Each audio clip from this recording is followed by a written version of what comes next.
I do not believe in God, and I was raised very Mormon. I served a Mormon mission, knocking on doors, I got married in a Mormon temple, and I left the church when I was about 23 years old. And after I left, I was more agnostic, and in the last 5 years or so, I've become an atheist. This video will be about some of my personal experiences, how I lost my belief in God as I was leaving the Mormon church, and then also we'll speak to some of the logic and reasoning behind why I am now an atheist. Growing up in the Mormon church, I had a very strong emotional connection to God. I prayed every morning and night and throughout the day. I read the scriptures, and I was very familiar with what I felt to be God's presence in my life, which I refer to as the Holy Ghost or the Spirit.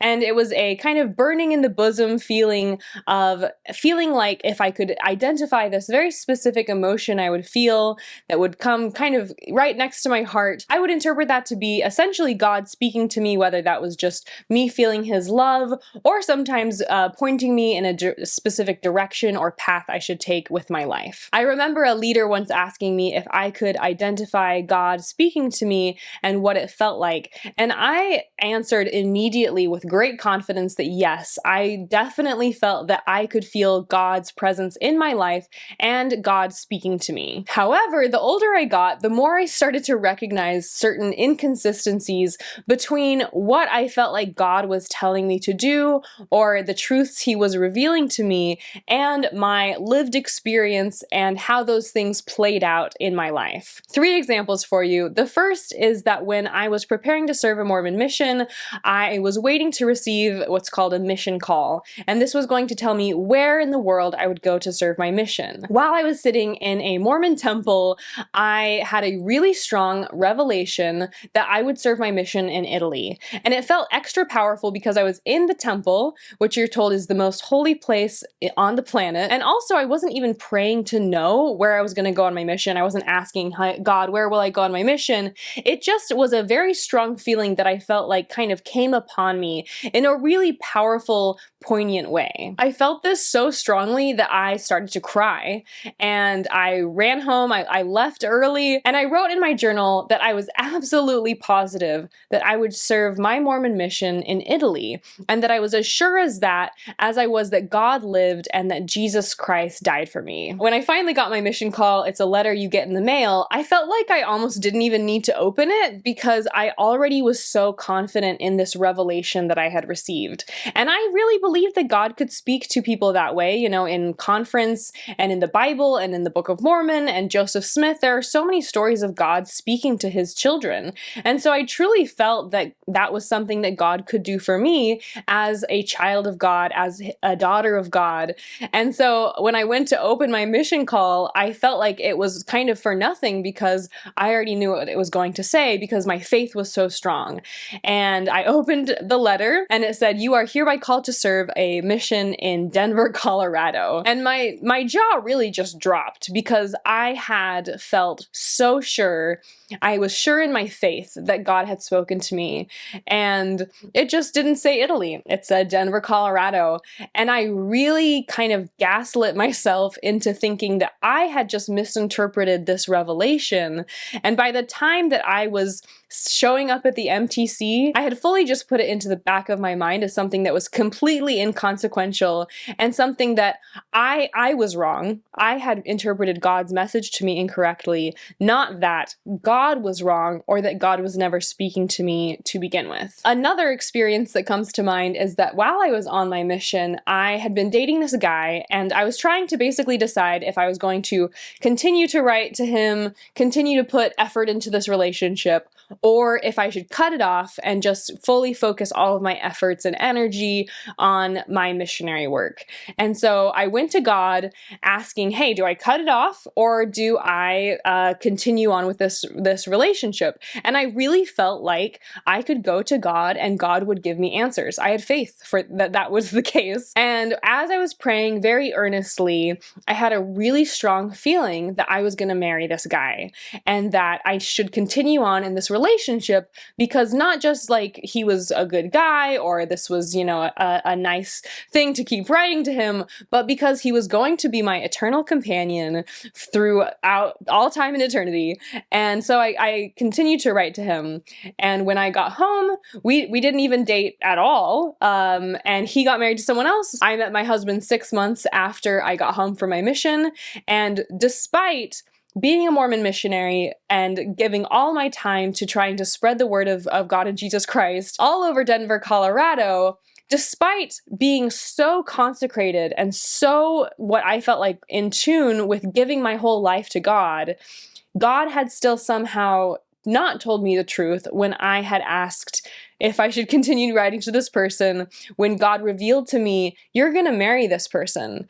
In a very clear, powerful way, what I felt, you're gonna marry this person, it just very obviously did not come true as a revelation, and it was just inaccurate. The final of these 3 experiences is when I was in high school, I got a blessing from my dad. It's called a priesthood blessing, where a man lays his hands on your head and speaks as a mouthpiece for God. So the belief is that essentially when someone gives you a blessing, he's no longer speaking as my father, he's now a mouthpiece for God, and he's speaking the words that God wants me to know. That's why blessings are really cherished and special within Mormon belief, because it's like being able to get personal scripture from God, because God is speaking through this person to you specifically. So during this blessing that I got my senior year of high school, my dad, during the blessing, said that I was going to be a high school English teacher as my life's profession.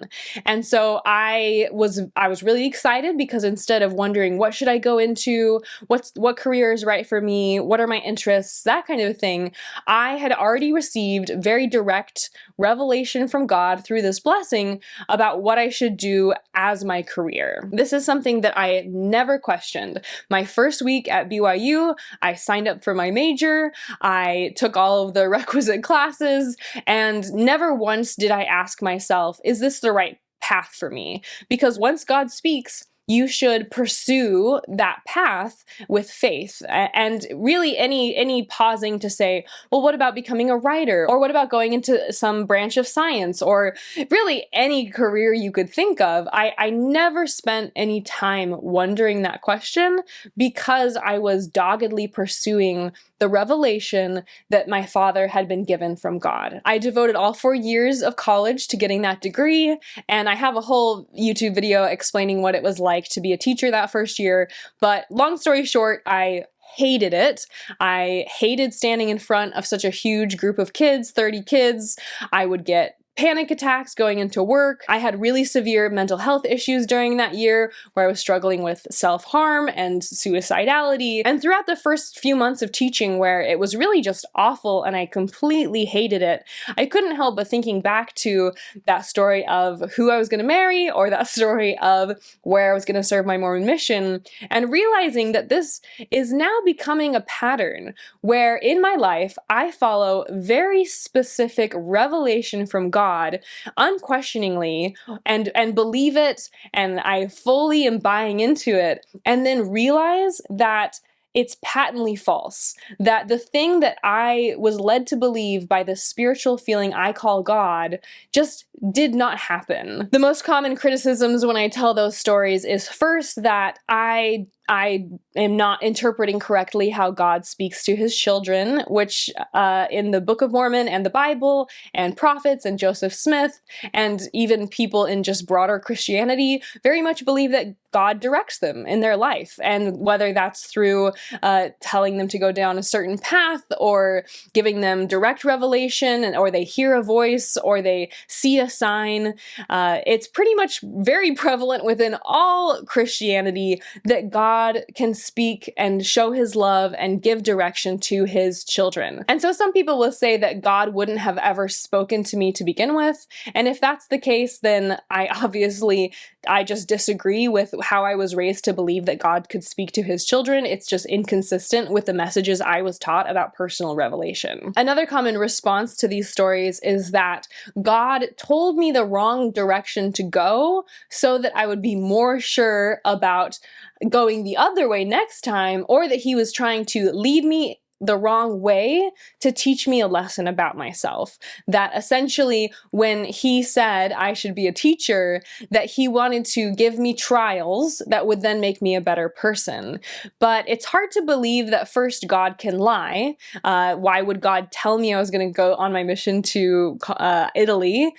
That would be God lying, because I didn't. And I didn't marry that guy. And I hated being a teacher. So it makes you wonder, I guess God can lie to teach you a lesson. And it also makes you question, why should I believe in the type of God that lies? Because if my God, the God that exists, is the type of God that lies, he doesn't seem like a particularly great dude. I think I came to realize that I was just interpreting my emotions and my feelings as God speaking to me. And so instead of saying, ooh, like, I think I really want to serve my mission in Italy or in Europe, I was interpreting that as God is literally telling me the future right now. I think a lot of religious belief is based in the idea that we can use feelings and personal experiences to know pure truth. And that is something that I very much questioned throughout these experiences that I had, which is that it wasn't really God speaking to me and telling me objective fact. It was just my own emotions and thoughts that I was then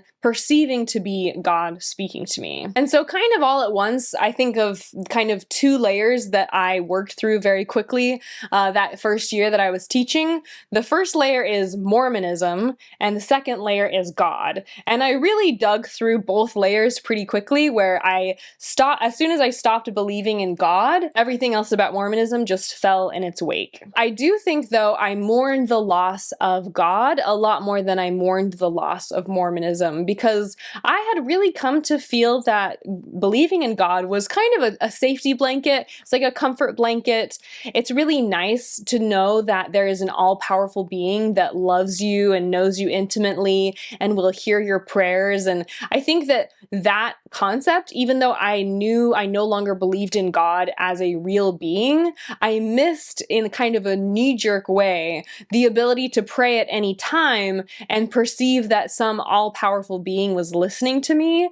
And so having that surety, or having my comfort blanket taken away from me, I think was one of the most difficult things I faced, because I really missed the ability that at any time I could pray and believe that someone was going to hear me, listen to me, help me, and love me. But as much as it's nice to have a comfort blanket, I also believe that in my life now, I think it's way better to have practiced the muscles and the mental capacity to work through those things as myself, instead of needing to rely on a source of power that ultimately doesn't exist and then will lead me in the wrong way if I rely on it. I will say, since making this content, that the most common question I get is, what do I believe now? And so that's one of the other reasons I wanted to make this video, is just to respond to that question, to show, hey, this is a video where I fully explained myself, how I landed where I am now. I also think that when people ask me that question, often I see as part of it the hope that I've landed in the same place that they are. So I'm either Christian,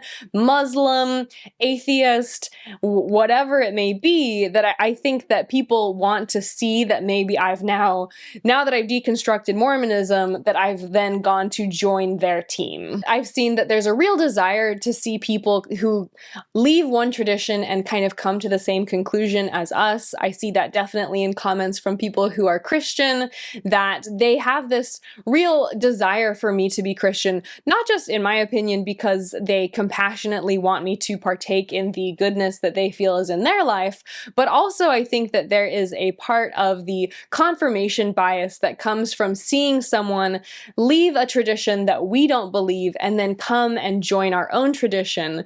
There were times where we would have people who were, for example, Catholic, leave Catholicism and join the Mormon church, and they were definitely held up very high within the church to say, hey, look, this person joined our religion, and that kind of, not just that this one person made this decision, but this kind of proves that Catholicism as a whole is incorrect and not true, and this kind of proves in this anecdotal way that Mormonism is better than Catholicism. This is, I think, showing our desire to have a little bit of an echo chamber as human beings. I think we just love seeing stories that show that our worldview is correct or affirmed, and it's that echo chamber that we kind of seek after.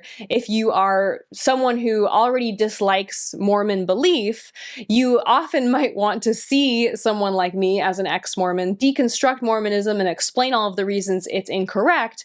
But if I were to, maybe like I'm kind of doing in this video, turn that same lens towards your belief, it would feel very threatening and you wouldn't like me so much after that. And so to be clear, this video is not ultimately why you should be an atheist. This video is explaining why I am an atheist. And those are two different things. I'm not here to evangelize in the way that I once did for Mormonism. I'm not here to persuade or argue or convince. I'm here to explain my perspective. When I inevitably meet religious people in person, I don't argue with them. I don't confront them. I don't say, let's have a atheist Christian smackdown. Typically when I meet someone, and even if they say, hey, I'll pray for you, I just say, thank you. The only time that I do say things is when people not just espouse their religious convictions, but say them in a way that it makes it clear that they are also saying, well, being gay is wrong, or these people are not as good as us because I believe in X, Y, and Z and they do not, so I'm better than them. And so sometimes the only time that I do engage with religious people and kind of disagree with them, if they express a position that's bigoted towards other people and deserves some confrontation. I hope you'll find this video mostly pretty respectful, but obviously somebody always finds something to be offended by on the internet. I would like to normalize that you can listen to ideas that are different than yours and not have it be something where you have to turn it off right away. Sometimes I think we demonize the exchange of information and the exchange of ideas, and it's okay to consume ideas that fall outside of your worldview. People have also asked what I would do if my own children, I have 2 sons, what I would do if they chose to be religious. And I think even if they chose to be Mormon, what would I do? And my answer to that question is that I really wouldn't get upset. I wouldn't get angry.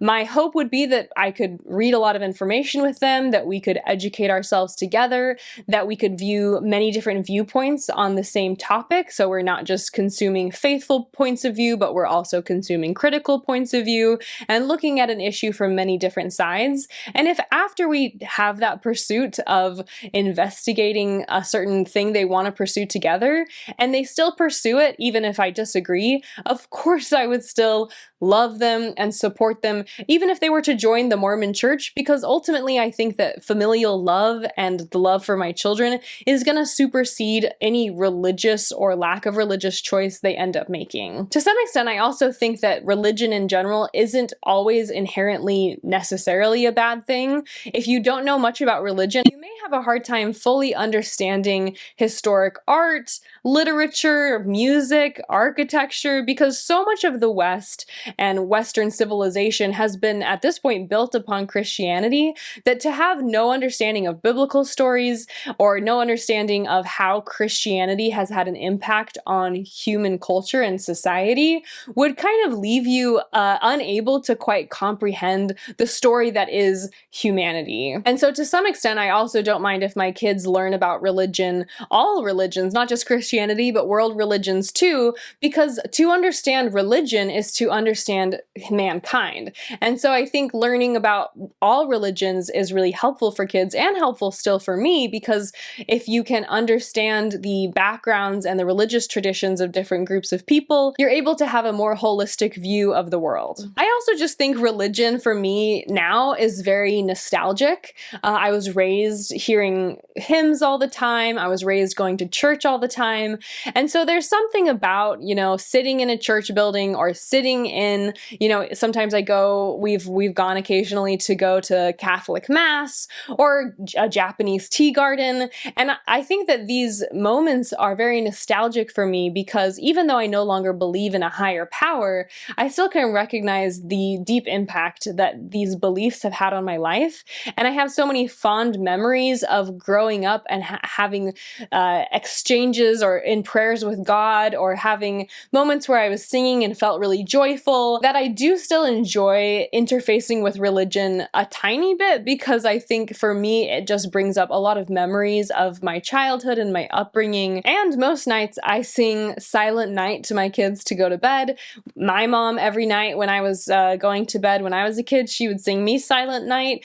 And so singing Silent Night is something that is also very nostalgic for me. We have a nativity that we have every Christmas. And even if I don't believe these things are true anymore, I can still recognize that they're part of the tradition of my family and that they're part of my own history. And so I think to completely root out all references to religion, world religions, Christianity, Mormonism, I think cutting that out entirely is not really recognizing that this is going to still be part of my heritage. It's also still going to be part of my children's experience growing up. And I think kids are very nuanced. Kids can understand that Santa and the Tooth Fairy and, we tell our children folk tales and stories all the time. And kids are actually, in my opinion, quite good at differentiating and learning that sometimes we have stories and some things are real, and sometimes we can learn real lessons from made-up stories. And so even though I do not believe in God,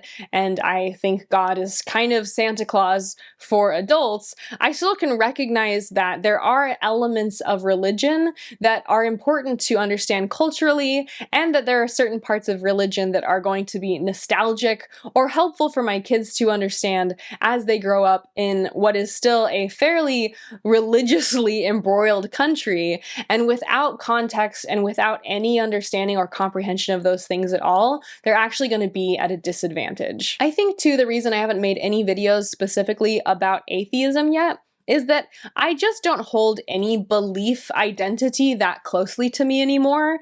I'm not someone who is trying to evangelize for atheism. I'm not somebody who's trying to actively convince or go on in comments and argue with people. This is just where I've landed, and if I meet someone who's religious, I'm not going to try to actively dissuade them from believing in whatever that is they choose to believe in, whether it's tarot or Jesus. Personally, I think I was just so obsessed with being Mormon for so long that I am just a little burned out when it comes to having a belief identity or a belief lens or an outlook that I hold so closely to myself that it feels like I have to defend it vigorously at all costs. All that being said, I think that I really don't care what religion people are. The only thing that makes me frustrated about religion is when their belief bubbles over into evangelizing you or me or the people around them to say, hey, you need to change your ways and believe in the way that I believe, because then they are using their religious belief to judge and impact the people around them, or if they use their religious belief to legitimize bigotry towards another group of people, whether it's towards women or towards gay people or whatever, group it happens to be that they're speaking about.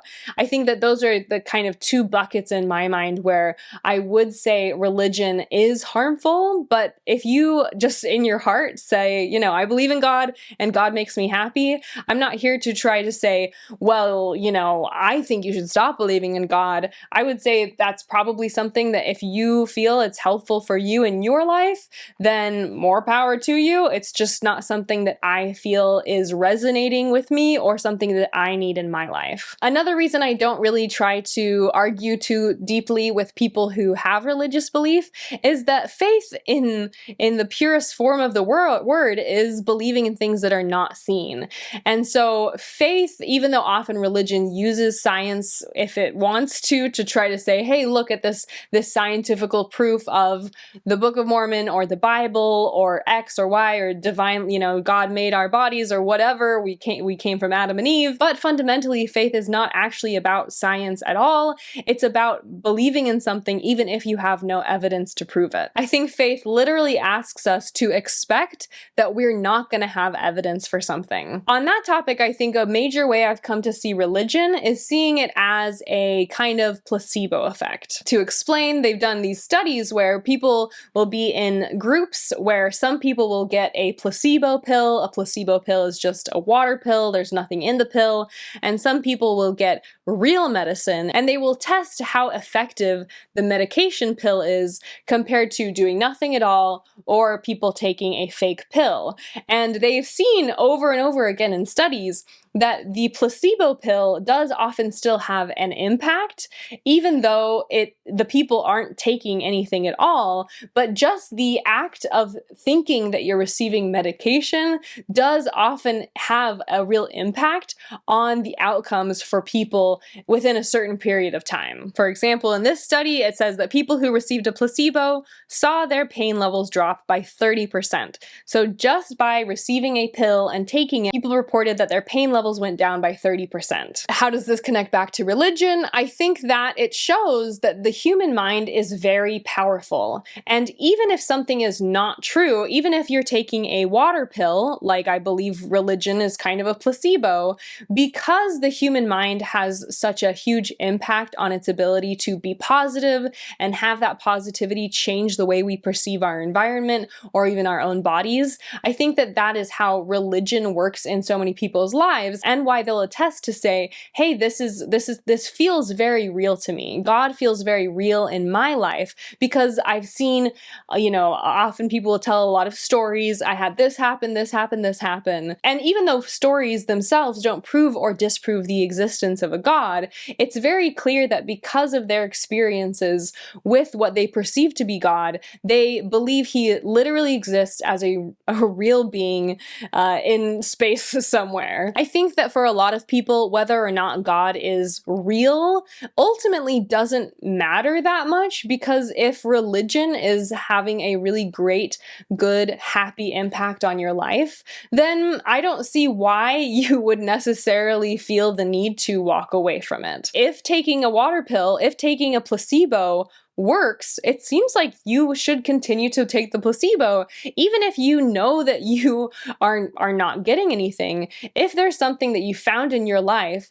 even if it's just the power of the mind that is having a good impact and making your life better, I don't know why we need to say, oh, we should get rid of that entirely. I had a friend recently who used to be religious, not so much now, and she's been going through a hard time in her life, and she was sharing, hey, even though I don't believe in God, I still feel like I kind of want to go back to church because I miss the community, I miss the prayers, I miss the way that I was marking my life and having some moments to reflect.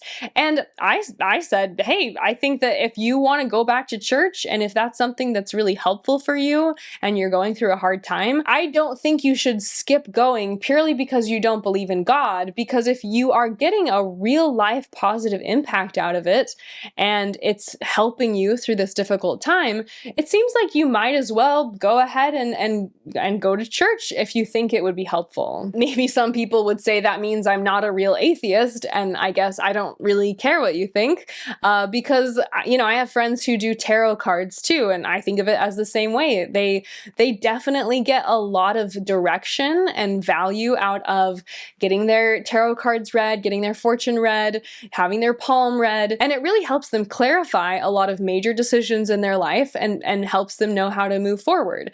And to me, if you have a belief and it's not damaging anyone, and if you're not using it to restrict others or tell other people what to do, but you're just using it as a compass for your own life, I don't think that that is something that I would necessarily be actively campaigning against, because if you found something that brings value to your life, even if it's a placebo, even if it's not based in science or based in hard logic and reasoning, if it works, it works. If you're enjoying this video, just a reminder to like this video, subscribe to my channel. If you click the bell, you'll get notifications when I share a new video, and I share a new video every single week on Fridays. To date, I've had one short form video about being an atheist. It's right here. I'll also link it below. But I had all these comments of people saying, why do atheists make it their whole personality? Which was so interesting to see such a backlash against the atheist video. video in the same way I see people having backlash against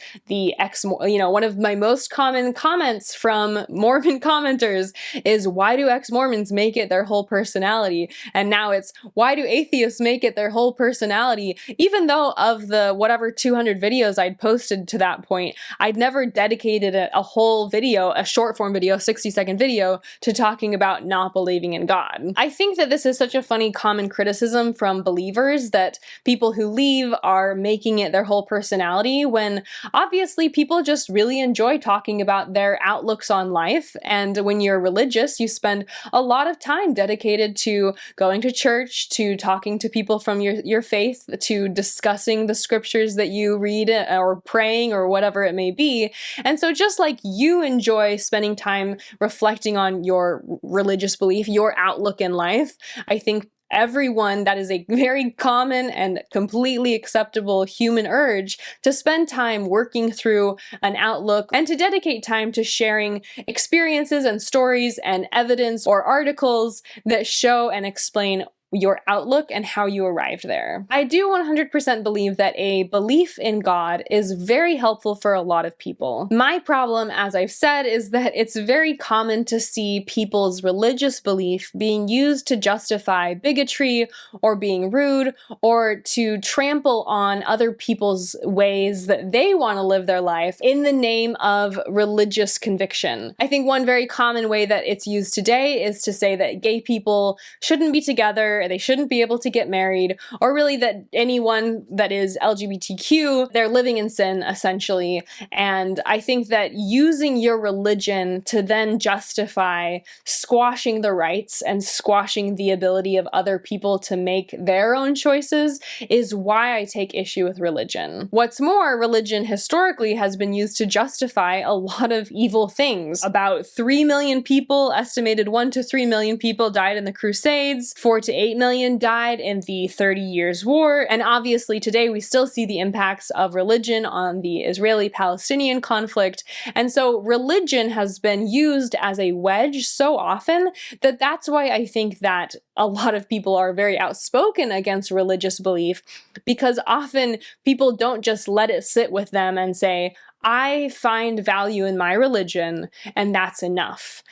Religion almost inherently asks people not to just sit with the goodness that they can concur, I want to continue with this belief, but it asks them to go evangelize and say, you shouldn't be doing this, you should be wearing that, you should be acting XYZ ways. And that is why I think so many people find issue with religion. And as much as I can see the good that comes into people's lives as a result of believing in God, I also think it needs to be asked, how long do you want to spend devoting your life to an idea that is demonstrably false? Religion asks so much of so many people, from their money, to their time, to their brains, to going on mission trips, to spending time in the morning and evening reading scriptures or praying.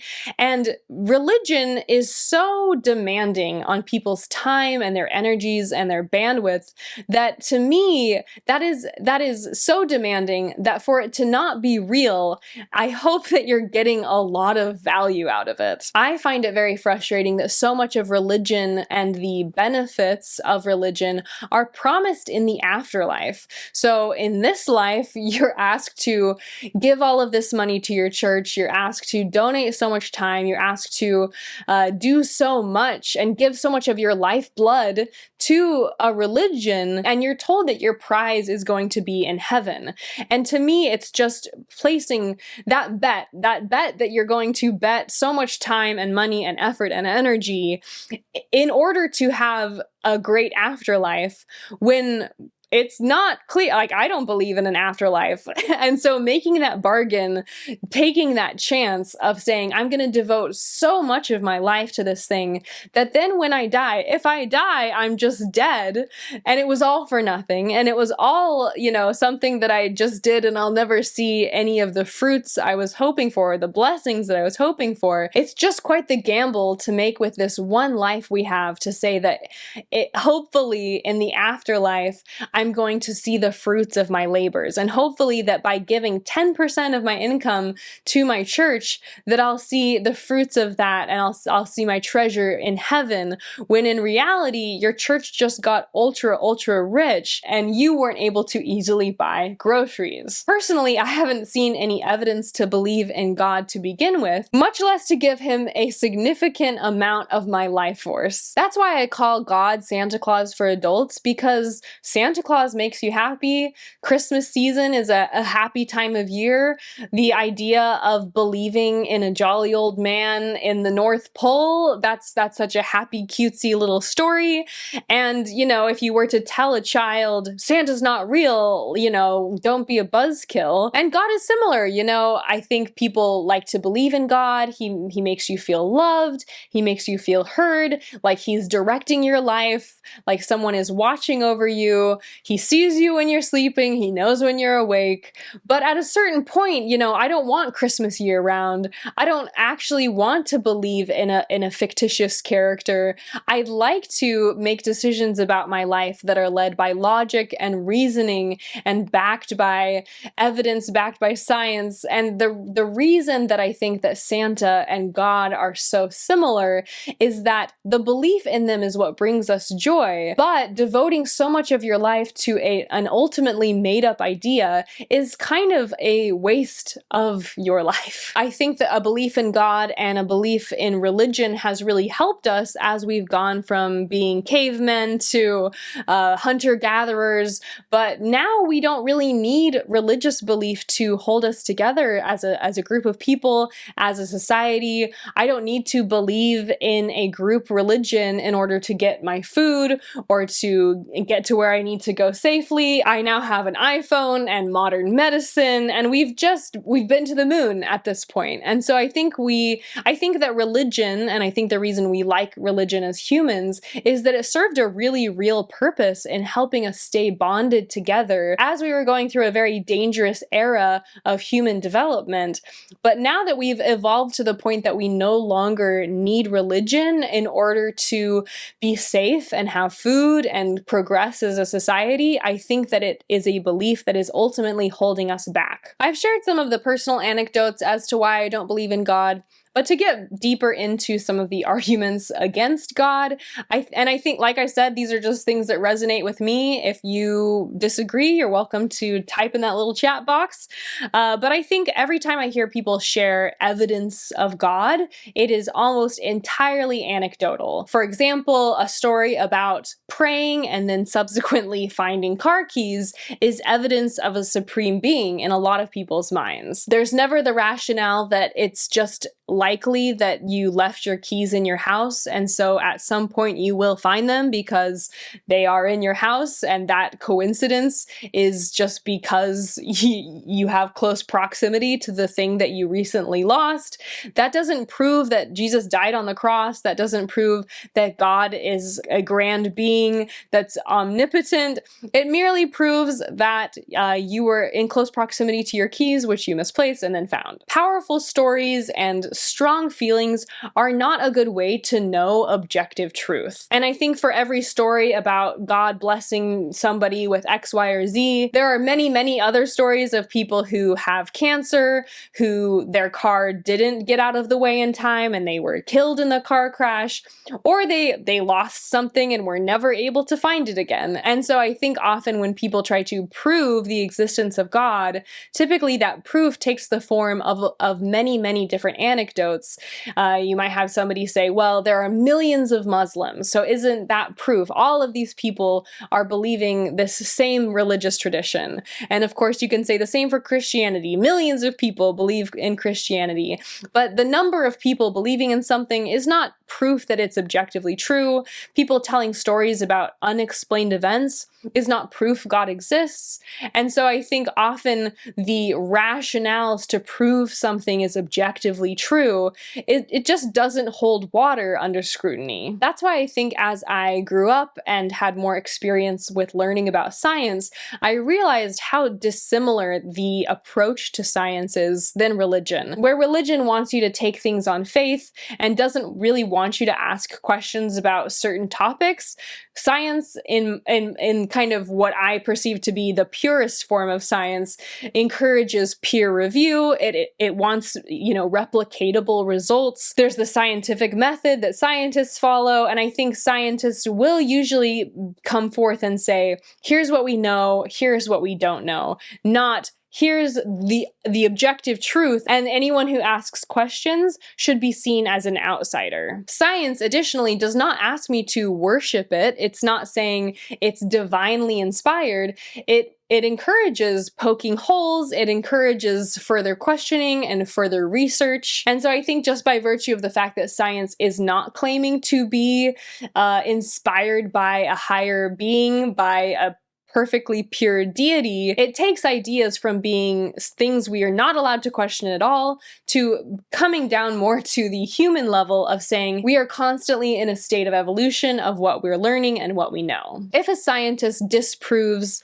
a previous theory, then science updates. Science is not stuck in its ways in the way that if you tell a religion to update or to change its point of view, then the response is much different. And I've seen with Mormonism, they do change the points of view from Black people receiving the priesthood to changes in the temple ceremony. They do change, but they're not honest about it in the sense that they don't say, hey, by popular demand, we are changing our rules so that we can stay culturally relevant. They say, we've received revelation, and often that revelation that they've received is guidance that in the past, if people were outspoken about that topic, they would be excommunicated. I also think it's interesting to see how religion can co-opt science in a way that it can claim certain aspects of science as legitimacy or proof that God exists, but then if there's ever a moment where science disproves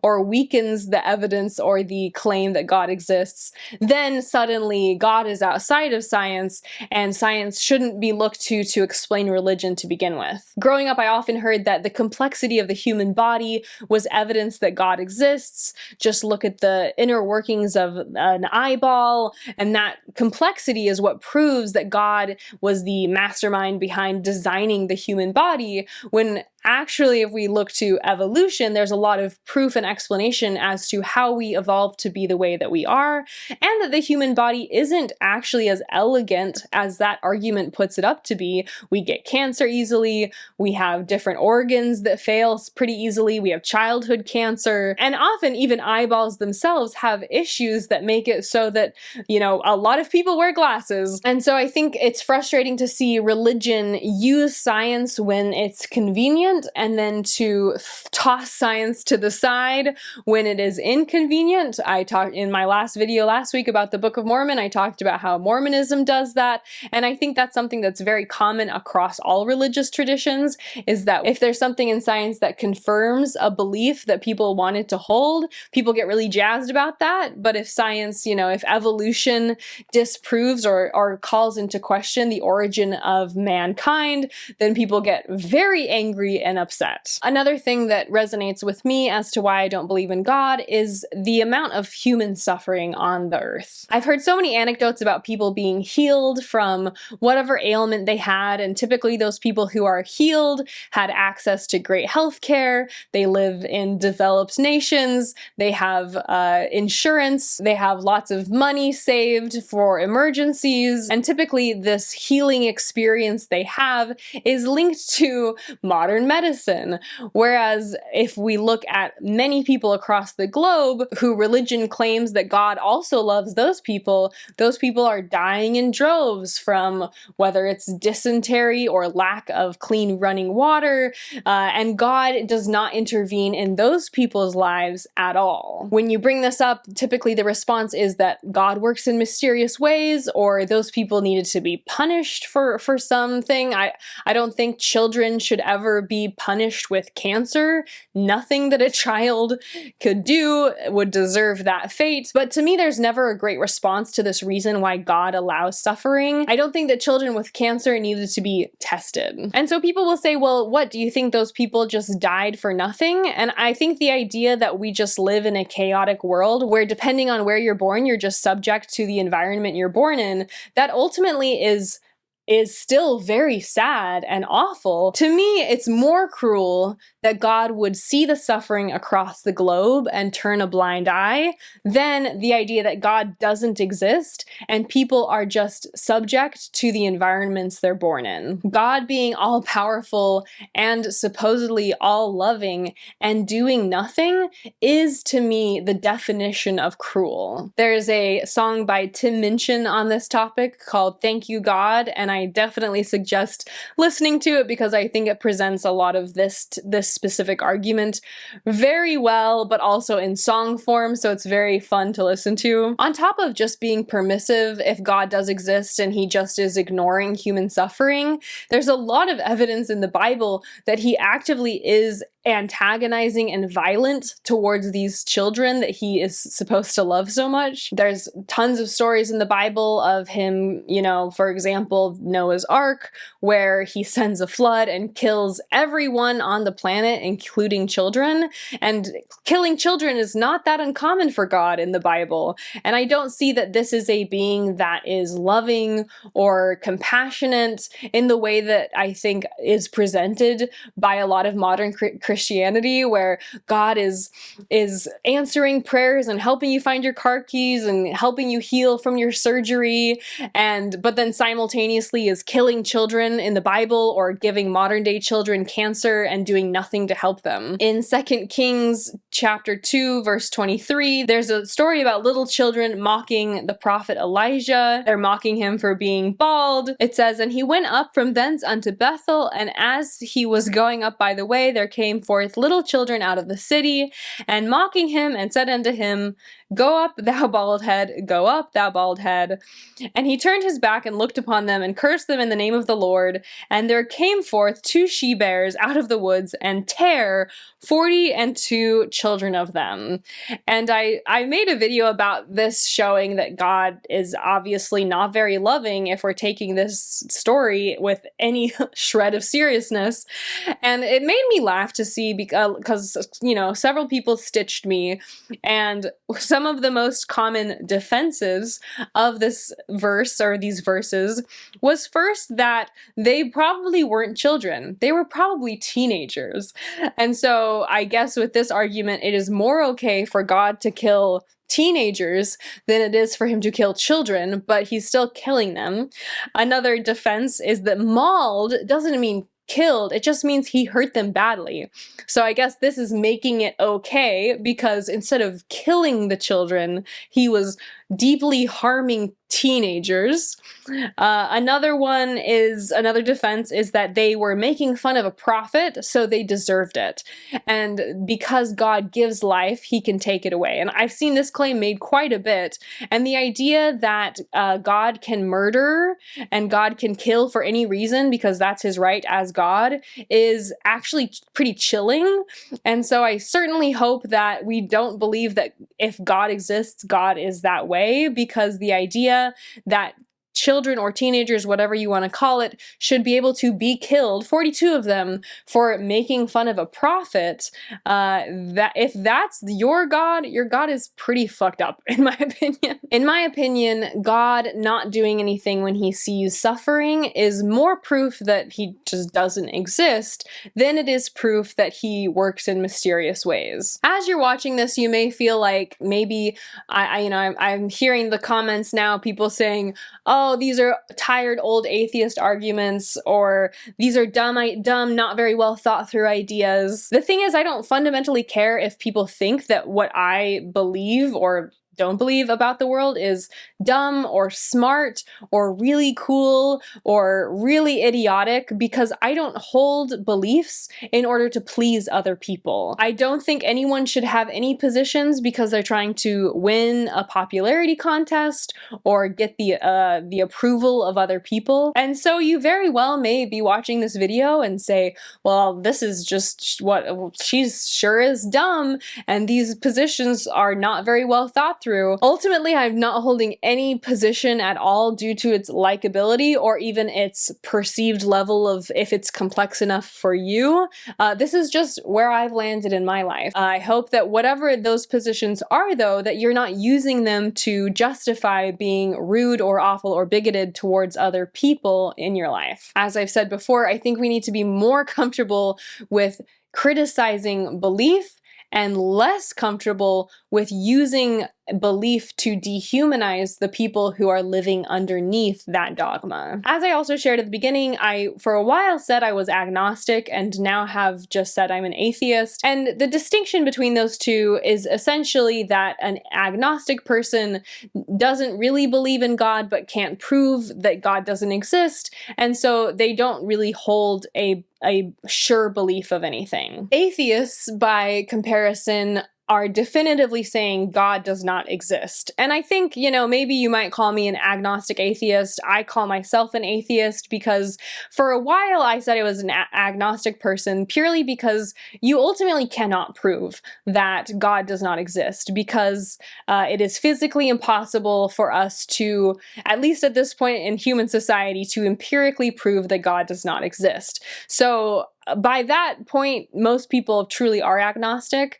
I think the reason that I started identifying more as atheist is I don't remember where I heard it, but essentially, if you think that God might exist and this is because you cannot prove he doesn't exist, you're saying you're an agnostic. I think that agnosticism just adds that extra margin of error that there might be a God, and because we can't prove it definitively, we're not going to go full all the way and say God does not exist with a period at the end of the sentence and said in a declarative statement. The way I think of it, though, is this. Say that there is a purple monkey floating somewhere in space, and that purple monkey is God.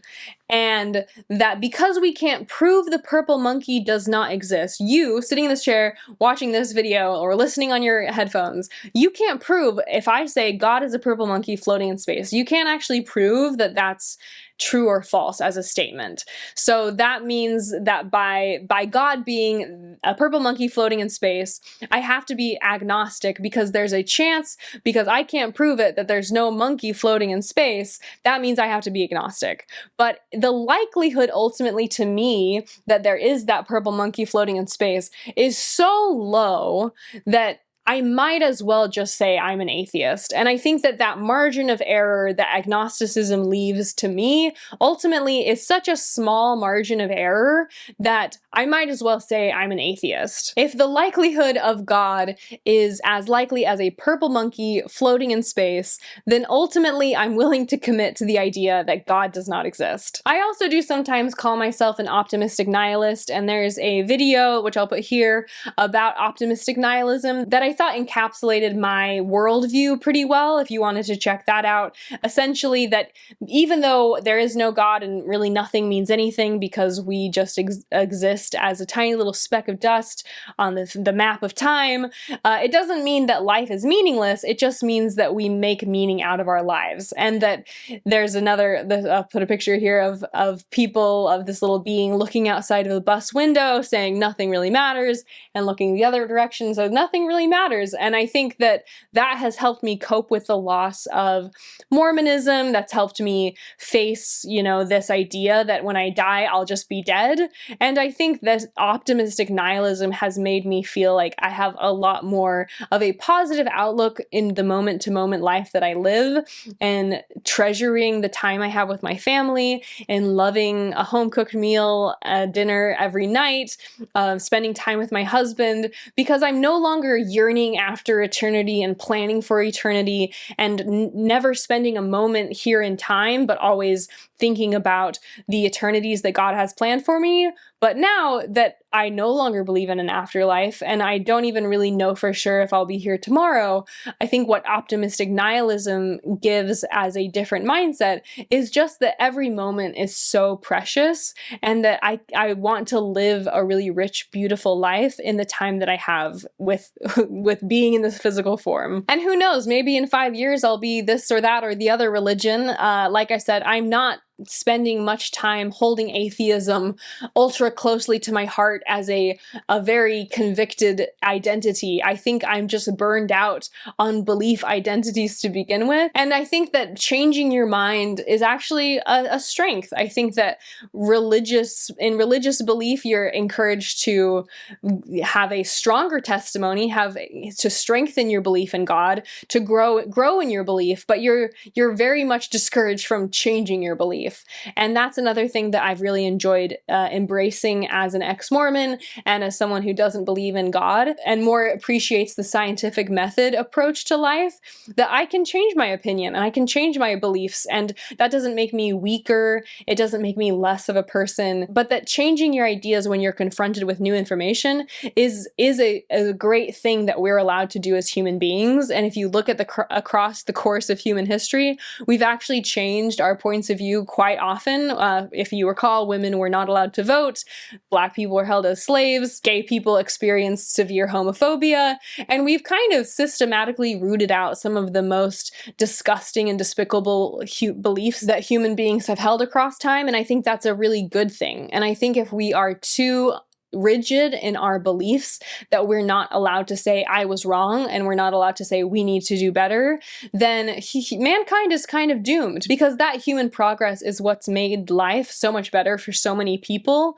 And I'm glad that we've had the flexibility to say we're not doing that anymore, instead of saying we need to hold these traditions because we need to honor the past instead of looking forward to the future. I also just think that religion is a human construct. Religion has usually been as sexist and bigoted and racist as whatever society it's operating in. Often religion has also been used to justify very awful immorality. When I've talked to members who have left the FLDS church, a lot of those people really don't believe that Warren Jeffs, if they still believe in the religion, they don't believe Warren Jeffs was sinning when he's marrying all of these child brides. And the same, you can hear active members of the mainstream Mormon church justify Joseph Smith's polygamy and say it was a different time, or, whatever explanation they're trying to give at the current moment to justify and say, well, he was still a prophet, or he was imperfect but was still inspired by God. And I think that their religious belief and the inflexibility of people to question that their revelations were coming from God is what gave them so much more power and ability to manipulate people. Religion has also been used to justify slavery for a very long time. For example, in Leviticus chapter 25, verses 44 through 46, it discusses buying female and male slaves from the nations around you. There's a good YouTube video that I'll link below that goes into the history of the Bible being used to justify slavery. You can also look at Exodus 21:20. Religion has also been used to justify homophobia. That's definitely been the case in the Mormon church and has been long-standing in most of Christianity, that being gay is a sin and that these people are not natural. Not just that people will say, well, I believe being gay is a sin, but then they will go to the government and actively campaign to make sure that gay people can't be married. And I think that that is a sign that religion is a human construct, because I don't believe that God made people gay and then simultaneously wants them to be punished. I think it's so ironic to see churches speak out against gay marriage, where it's two consenting adults that are clearly choosing to be with each other, but then is mute on the subject of Joseph Smith's polygamy in the case of the church, or that they're speaking so clearly out against gay marriage for so many decades or even hundreds of years, but also using the Bible to justify slavery. And the morality of that is so messed up. And I think the twisted logic of the Bible saying all of these children are killed or slavery is okay, while also saying, but the real sin is two consenting adults of the same gender being together, is just clear that the morality of the Bible is truly actually not that moral at all, and is quite damaging damaging, especially when it's used to justify really unpardonable acts. Obviously, I've talked quite a bit about how religion has been used to justify a lot of sexism. There's a lot of examples in the Bible of sexist verses. One that I wrote down here is Genesis 3:16, "Your desire will be for your husband, and he will rule over you." I've seen religion used definitely to have women be under the boot of men, and doing their will and having their babies, and not be seen as equal partners, whether that's financially equal partners or just who gets what say equal partners. And I even saw that in my own family, how religion was used as a tool by which the man had more say than the woman. Even just the idea that women are told to be modest so much more than men, and that I was told that, you know, as a young girl, that my body, if I wasn't covered enough, could be used to make other men or boys fall into temptation, which is ironic because I heard all the time about how men have agency, men and women have free agency, the will to choose, and that we're responsible for our own thoughts. But suddenly, if a girl is not wearing enough clothes, then a man loses his free will, he loses his agency, and any thoughts he thinks are kind of the fault of the woman for choosing to uncover herself or not be covered enough, and do not fall squarely upon the shoulders of the man who's the one thinking the thoughts. I think I got so many messages about being modest, and I don't know if the men ever got messages about "if thine eye offends thee, pluck it out," even though that is also a message carried through by scripture. I think too, a lot of people are just the religion of their parents. Our religion is mostly decided by what culture we're born into, the religion of our parents, the religion of our extended family. And if truth were so easy to know, if God was so clearly and objectively exactly what people say he is, then it wouldn't be that there would be so much disagreement between all the world religions. Even within Christianity, there's so many factions.